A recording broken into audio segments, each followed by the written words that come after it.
Hello painters, it's Debbie from acrylicpouring.com, back today for a bit of painting fun.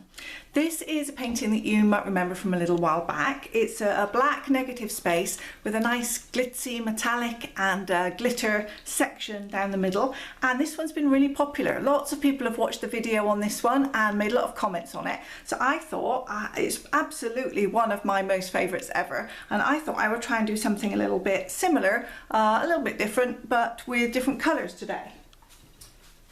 Let me put that off to one side somewhere. There we go. So I have got, let's start with the easy ones. This one is a Bahama blue. It's kind of a little greeny colour really, I suppose.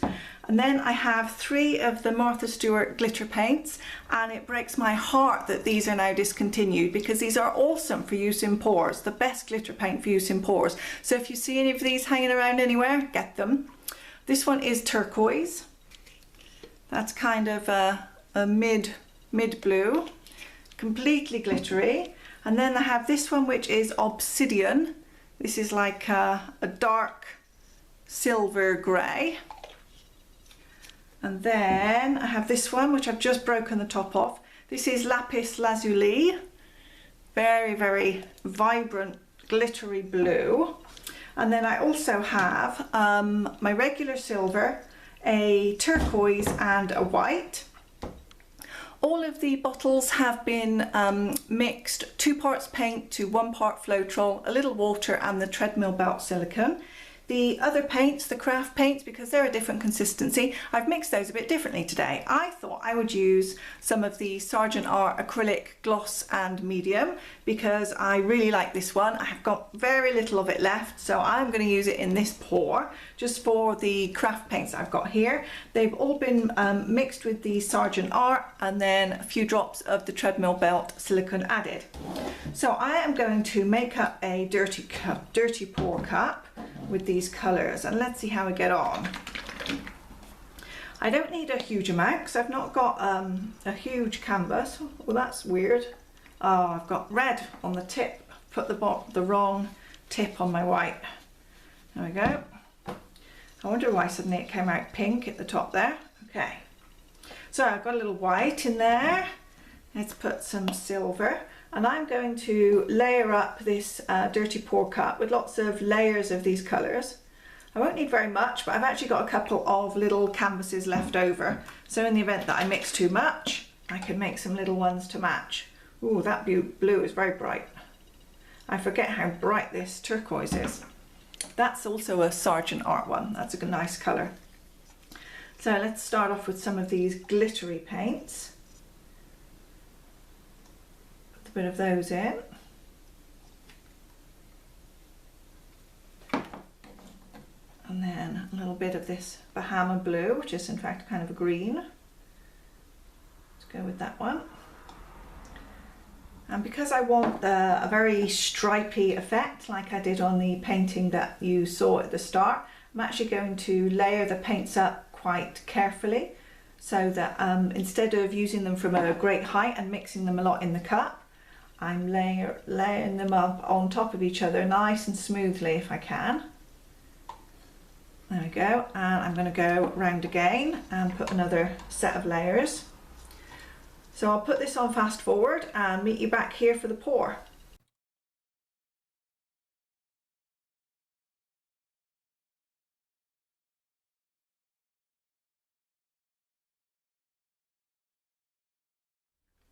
So I'm going to just take my pour now and make a stripe, rather the same as I did with the black one. I'm just going to make a stripe of colours now across the centre of the canvas here.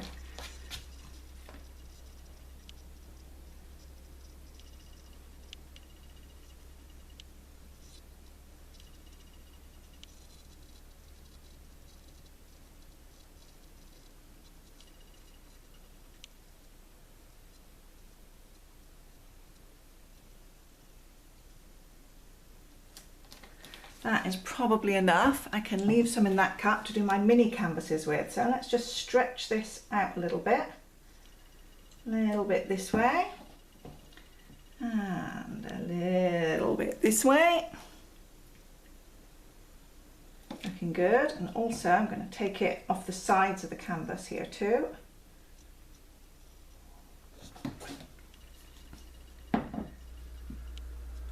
Looking good. And get a nice straight edge. Okay, that looks very nice. So now I think I'm just going to fill in with the silver, and hopefully it will look kind of cool.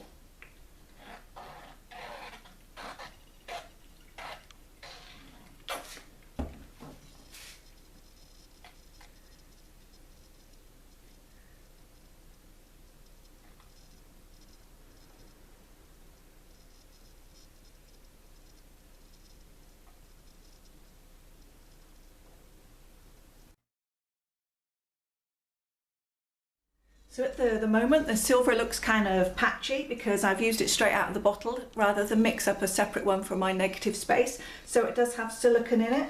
So I will just need to keep spreading that out and just babysit it a little bit while it's drying so that I don't get any voids in that. I should have really taken the time to do it properly and make a proper negative space paint that didn't have the silver in, but it will all be fine.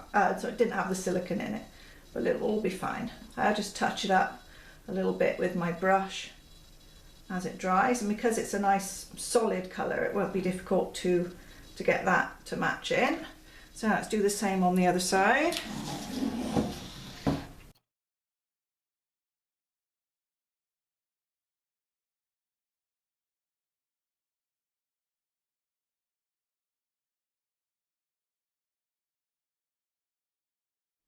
So I have a few concerns about this silver because I'm thinking that when it dries it is actually a little bit transparent, so it could end up a bit patchy, but we will see. Because it's a solid colour, if it is a bit patchy, I should just be able to either re-pour over it or just fill it in with a brush anyway.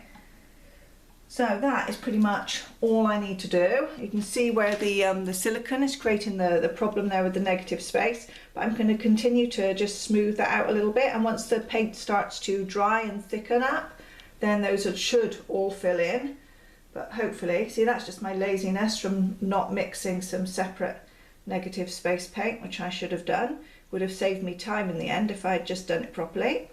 So let that be a lesson to you. Don't make the same mistakes that I make all the time, because I don't think about it in advance. I just think, oh yeah, silver, that'll be nice, let's go with silver. Okay. So I'm going to need to babysit this one a little bit more, but I think the colours look good. Providing the silver dries nice and shiny, I think it's going to go really well with the colours that I've got here. Now, because of all of the glitter paints and things in here, I didn't get an awful lot of cells, so it hasn't got the exact same look that we had from the black with the kind of golden coppery ones, but I still think it looks really good, and we will see what it looks like when it's dry. I'll be back as usual to show you what it looks like when it's finished.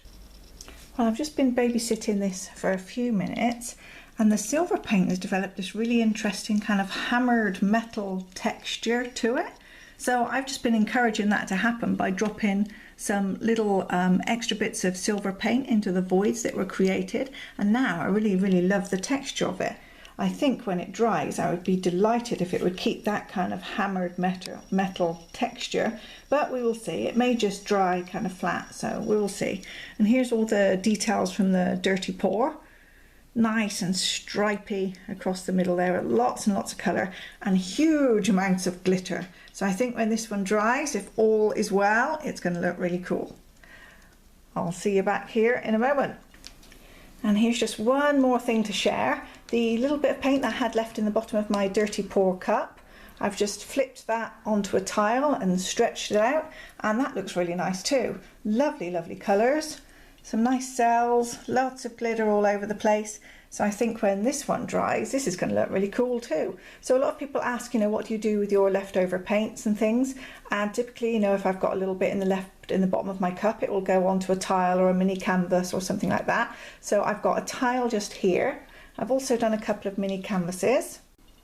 So here are the mini canvases. I'd already painted these silver. So these are actually a dirty pour down the centre on top of the silver which is dried. So you can see how kind of metallic that looks, almost like a stainless steel really. It's quite quite nice. So I just poured the last little bits in my cup over here and just made a couple of little mini canvases that should hopefully match the large one. So I got quite a few little projects there out of one, and I'll show what they look like at the end. And here it is finished, and it looks really, really good. Not only is there an amazing amount of glitter and sparkle, can you see that there, from all of those glitter paints that I used, which look really fabulous in the light as you move the painting around, but also it retained, you see, this hammered effect in the silver paint. So although I thought I'd made a mistake by not mixing up some silver without the silicone, actually with the silicone in, it's created this really beautiful kind of pebbled look into that silver metallic section. So now, just with a few coats of the gloss on it, this painting looks really good. I really, really like it. I can't decide which way. I think maybe it goes that way, but I'm not entirely sure. Anyway, the colours are good, the sparkle is good, the metallics are good. Everything turned out absolutely beautifully on this one. So thank you very much for watching as usual. I hope to see you over at acrylicpouring.com very soon.